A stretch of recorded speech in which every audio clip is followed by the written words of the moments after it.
મોરબી જિલ્લાના હળવદ તાલુકાના સાપકડા ગામે વીટીવી ન્યૂઝના અહેવાલની અસર થઈ છે, જ્યાં છેલ્લા 7 વર્ષથી કાયમી ડોક્ટર ન હોવાના કારણે સાપકડા સહિત 14 ગામના લોકો 8,000થી વધુ લોકો ભારે હાલાકી ભોગવી રહ્યા હતા. લોકોને નાની મોટી બીમારી માટે પણ હળવદ કે ધ્રાંગધ્રા દોડવું પડતું હતું. આ અંગે વીટીવી ન્યૂઝે અહેવાલ રજૂ કર્યો હતો, જેને લઈને ગાંધીનગર આરોગ્ય વિભાગ એક્શન મોડમાં આવ્યું અને માત્ર 3 જ દિવસમાં સાપકડા પ્રાથમિક આરોગ્ય કેન્દ્રમાં કાયમી ડોક્ટરની નિમણૂકનો આદેશ કર્યો છે. વર્ષો જૂની ગંભીર સમસ્યાનો ઝડપી ઉકેલ આવતા સાપકડાના સરપંચ અને સ્થાનિક ગ્રામજનોએ વીટીવી ન્યૂઝ અને સરકારનો આભાર માન્યો છે.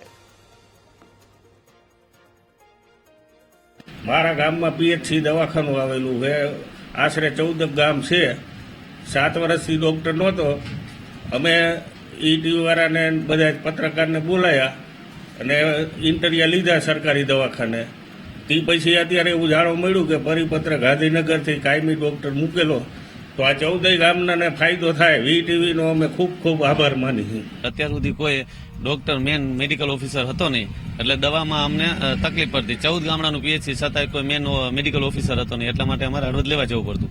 પણ હમણાં વીટીવીના માધ્યમથી જે રિપોર્ટિંગ કર્યું હતું ને એના લીધે અસર થવાના કારણે ગાંધીનગરથી કાલે જ હજી નવા ડોક્ટરની અમને નિમણૂક કરી આપેલ છે.